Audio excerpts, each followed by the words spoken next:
Hello my friends, it's the Game Boy Geek here, and today we find ourselves as owners of a baseball team in baseball's golden age around 1915. You'll be journeying through multiple years and managing all facets of the team, like young prospects and stars, your stadium field, bleachers, concessions, and press boxes, as well as your front office, manager, and farm systems. But it's not only about wins, as winning and losing is nothing but a portion of the game. In fact, money, power, and sustainability are just as important as wins and losses on the field. Lords of Baseball is a card-driven economic game for 1 to 4 players, but it's expandable up to 8 players, with most of it being played simultaneously. It's for ages 14 and up, takes 2 to 3 hours to play, depending on the length of game that you select, and is published by L4 Studios. Now it's on Kickstarter right now, so I'm going to show you how the game works, and I'll see you on the other side.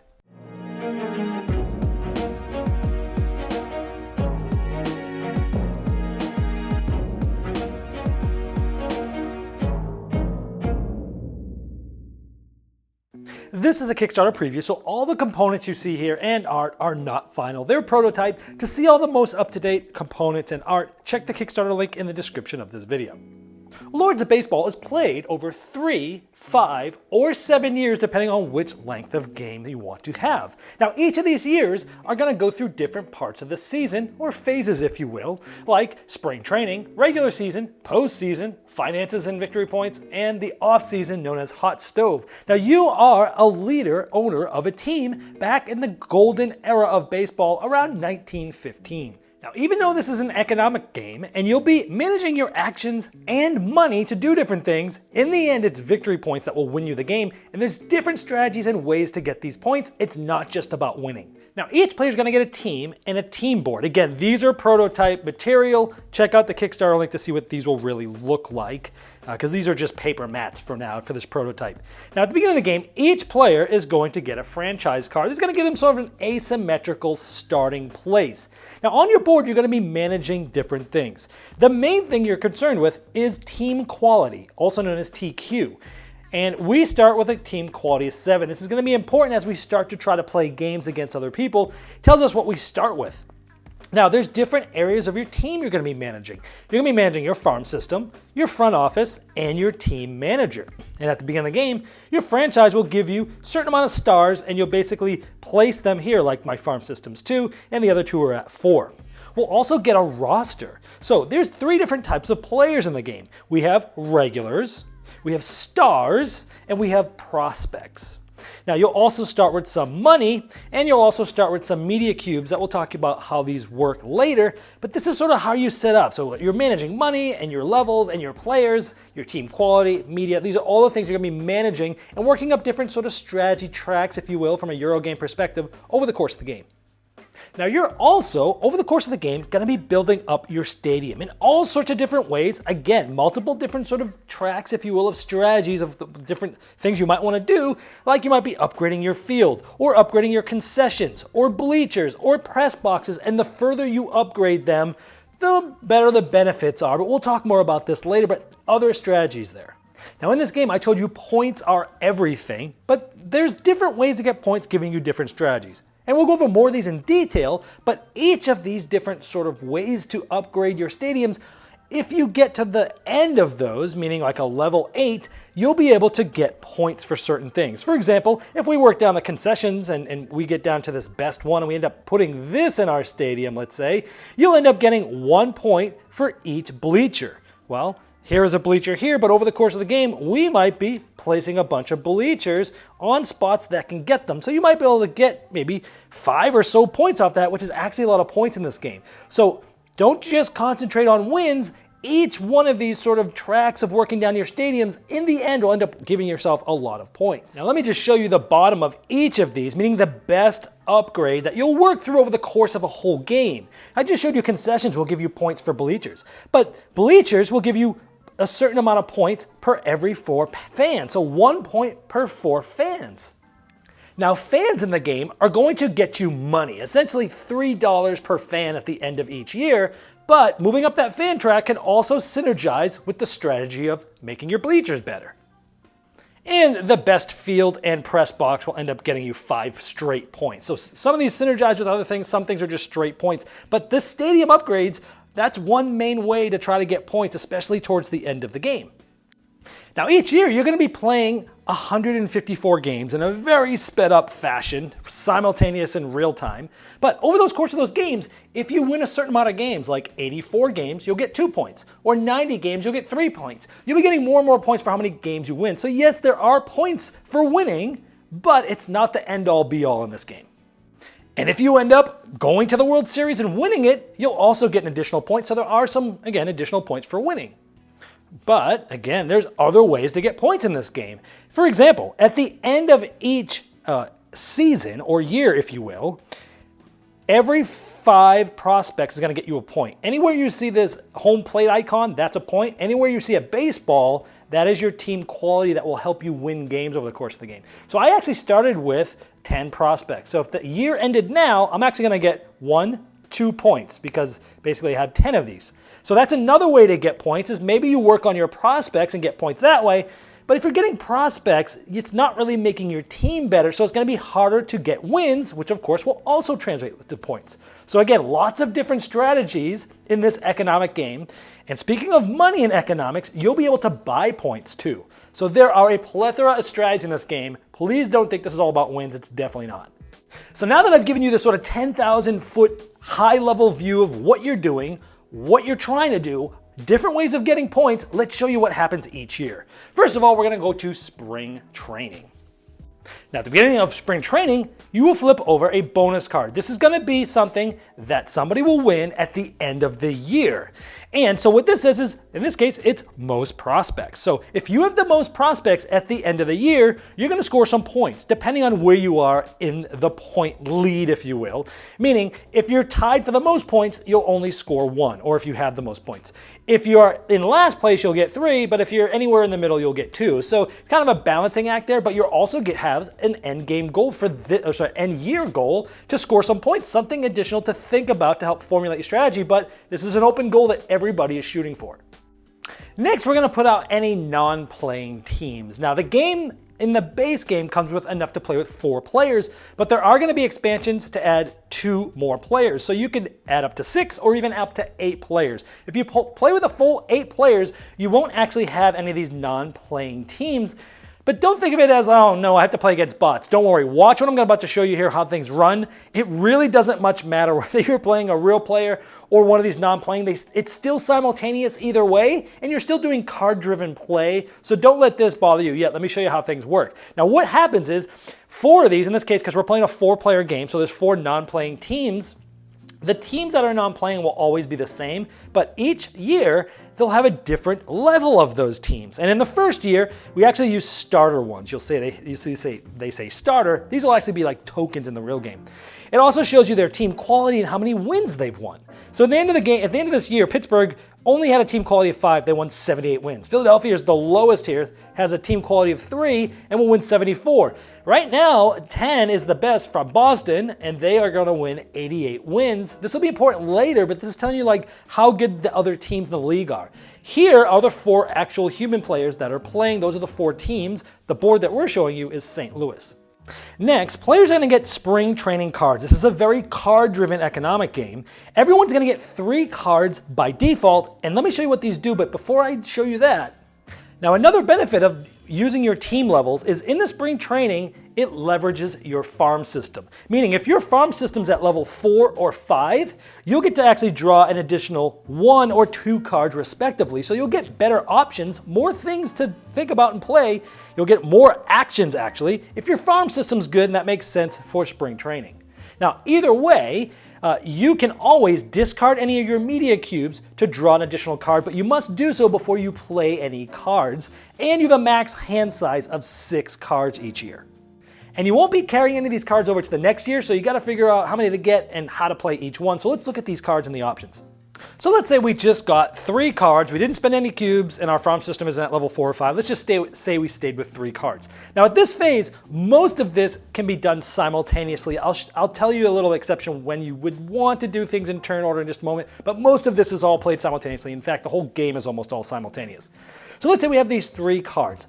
Each of these cards have a couple or a handful of different types of options on them. They're multi-use cards. You will play each card in any order you want, but you only choose one of the options on those cards. So let's look at what these different things do. Now, not every card has every option available. Like this one says upgrade. You can't do the upgrade on this card. We'll talk about that one in a minute. Call up. We can call up a prospect to a regular. Now, if we do that, we're gonna lose a prospect because essentially our prospect in our farm system was just given up to get a regular. So we moved one down and one up. So what did that just do for us? Well, number one, it actually will just lose us a point if it ended now. We only get these points at the end of the year.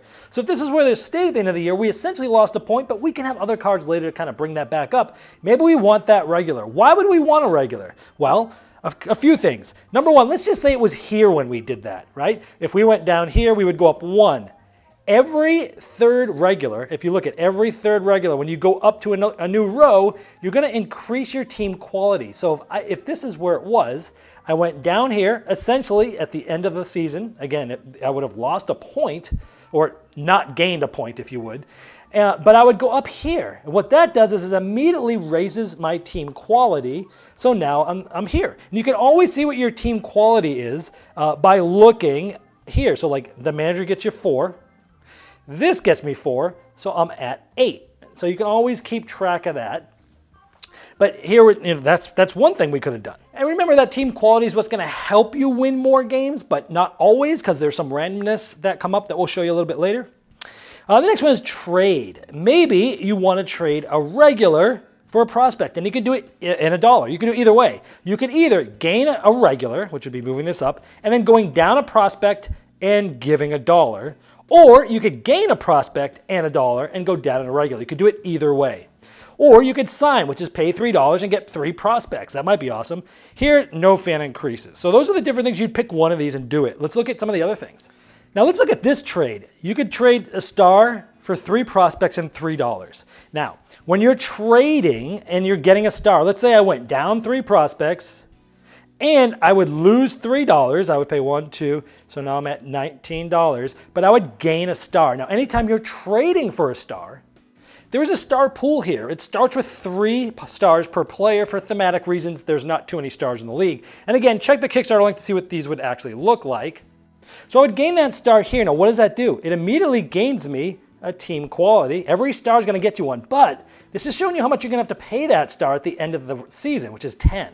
Stars are very expensive ways to get quality, but you'll need them eventually if you're trying to turn your money engine into a winning team. So we have a star. Now, it's interesting that when you trade for stars, they go to or from the player pool. But if you ever upgrade or call up from your miners, they don't come from the pool. They actually get upgraded from your team and such because you're not trading them. So it's a sort of a thematic way, but also a way to sort of limit the amount of stars that can actually be done. Now, the last thing we didn't show you was fans. Instead of doing this, we could have done this, which was add a fan loyalty.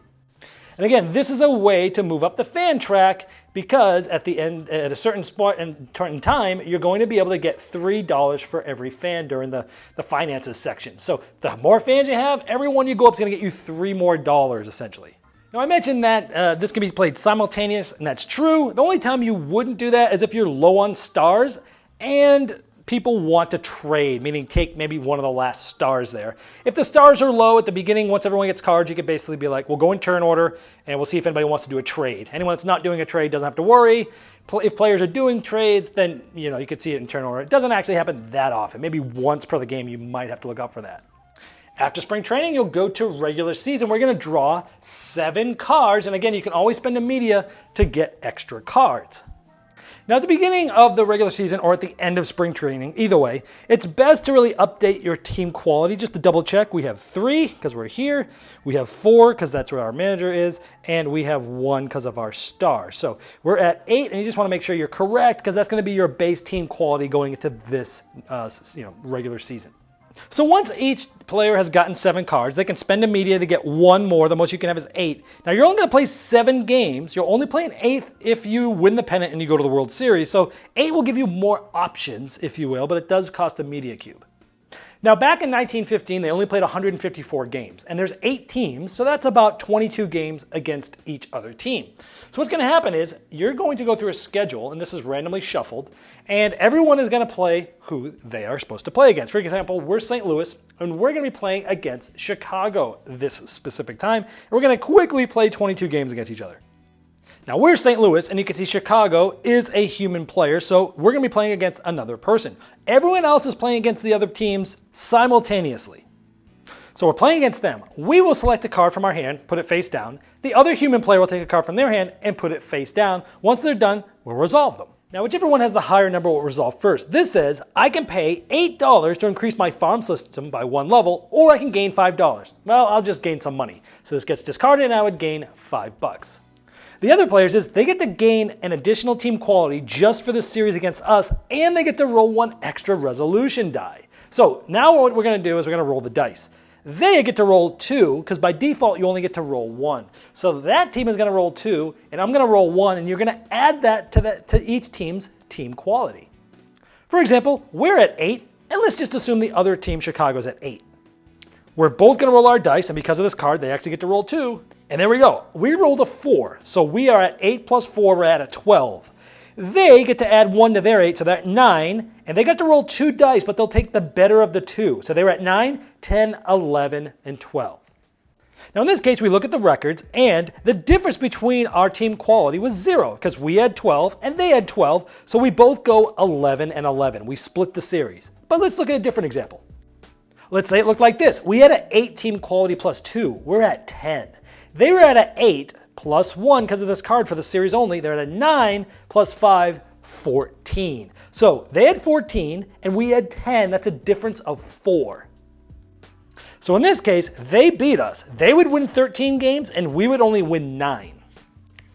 And so we would win 9, and let's say they were this color, they would win 13, just like that. So you're tracking these, and each player, again, each set of 2 teams are doing this simultaneously. Once everyone's finished, you will flip over the next game. And now here at St. Louis, we're playing against Cincinnati.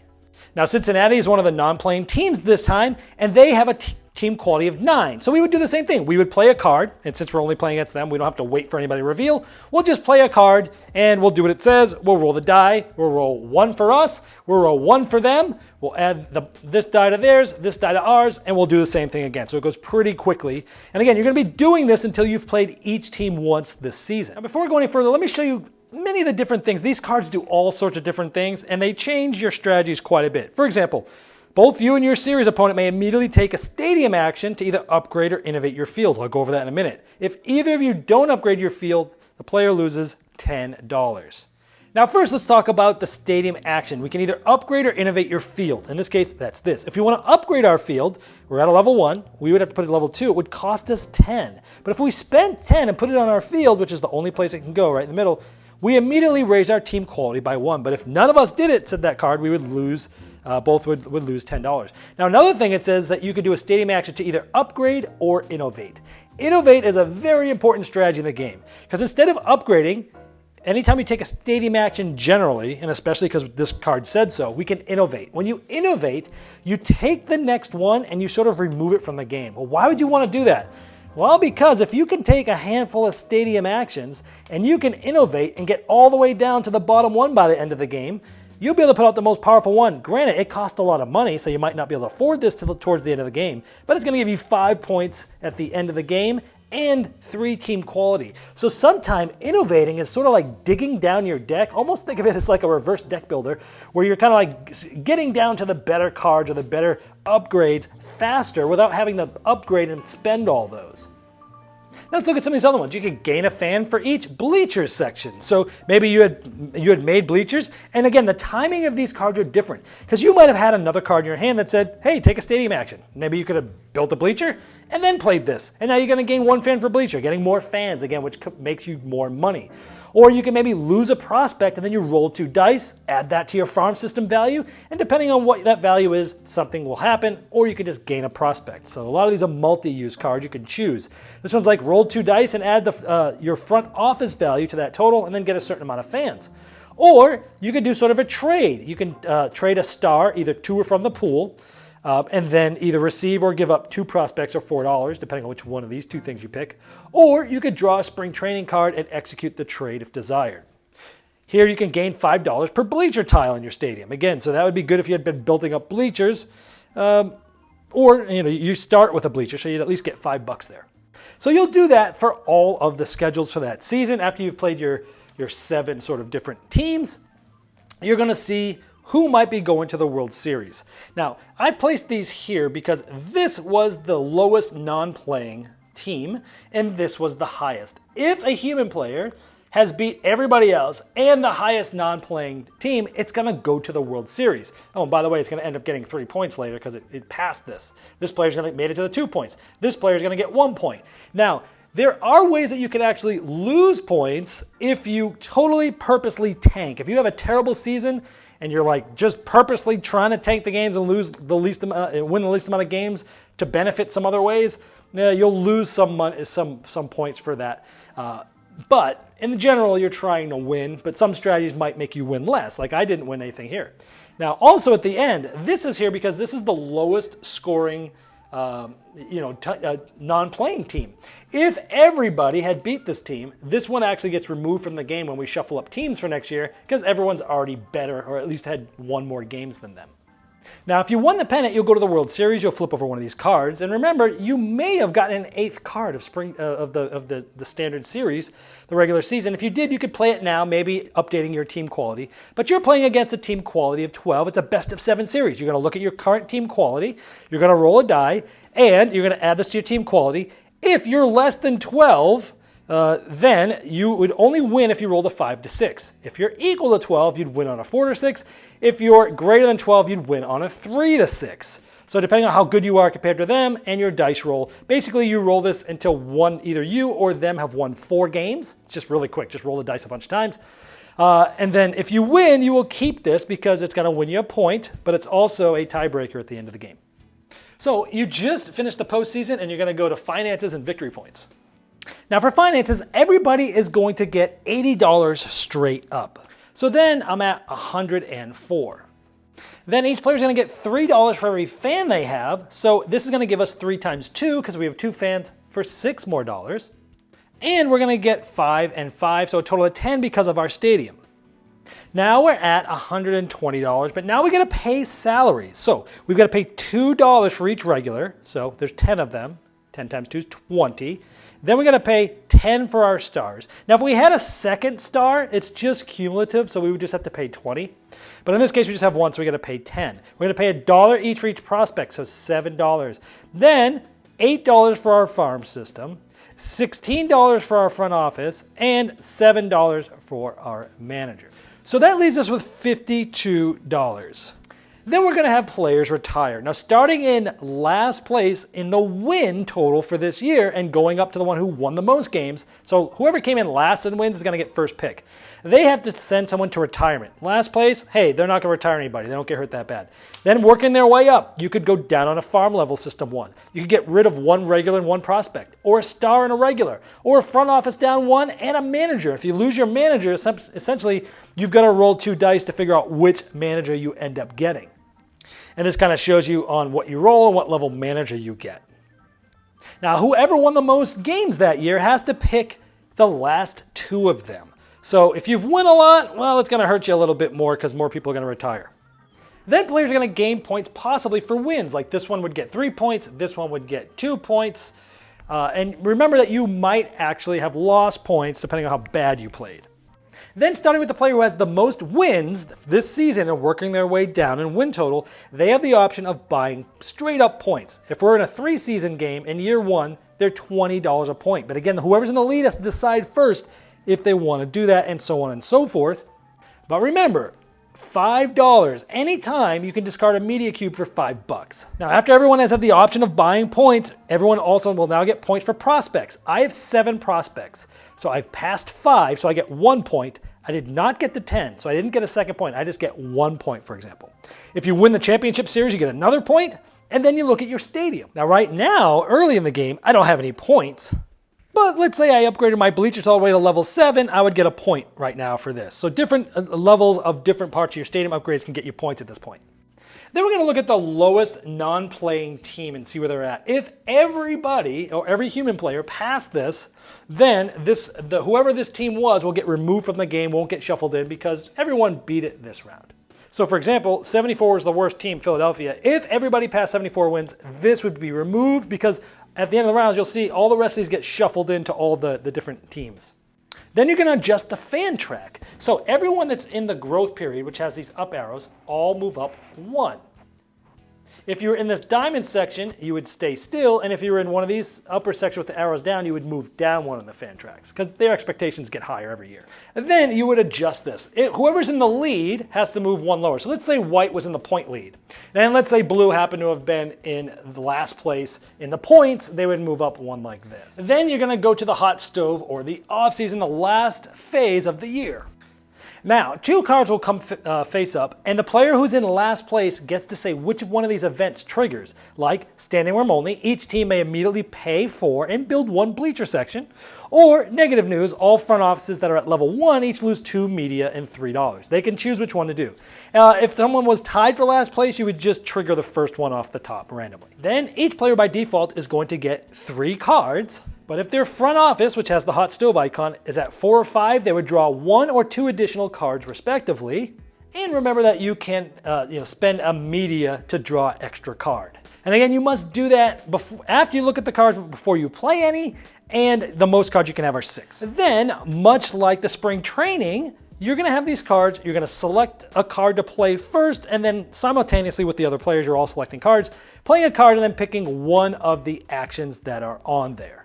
And again, the only time it matters timing-wise, if you're trading for a star, if there's other players that want to trade, figure it out if the star pool is low. But again, you can do trading, which is, again, giving a star away and gaining $6, or paying $6 and getting a star. So you could trade, that's similar to what before. Manager roles, you could take a certain number of roles, like 1 or 2, or sometimes even 3, and rehire your manager. So you'd roll it that many times, you'd take 2 dice for each roll, and you'd see where you are, and you hire a level manager. So if you have multiple rolls, you'll roll 2 dice that many times and take the value that you want.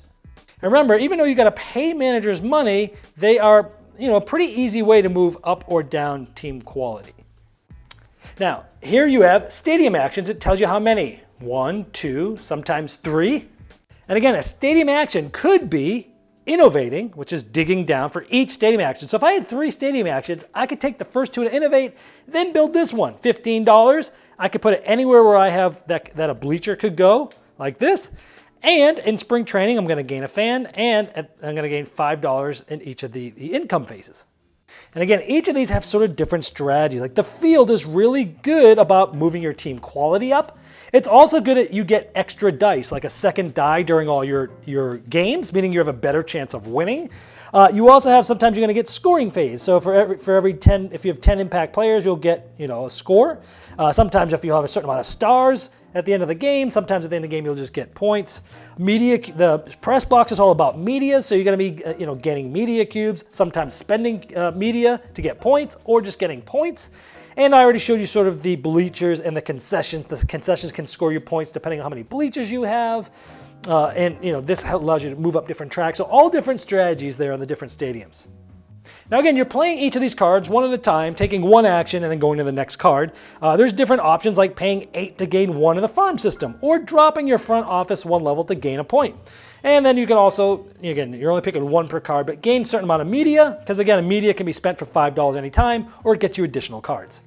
And then it would be that end of the year, so you would go to the next year, keeping in mind that these are going to get shuffled in with a bunch of other ones and put back out, and they go up as high as actually 20, but they're a lot better. So the starter ones will also get shuffled in with the non-starter ones, so they range all the way up to TQs of 20.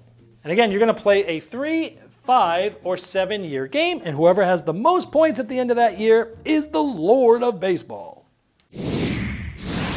Well, there you have Lords of Baseball, and as I showed in the overview, it's not only about winning the championship. It's also about doing the little things that will help your team become great, and at the end of the day, make you the Lord of Baseball. Now, if you'd like to see the most up-to-date art and components and all the different pledge levels available, you can click the link below me in the description of this video, and that will take you directly to the Kickstarter project page, and I'm sure that L4 Studios would love your support.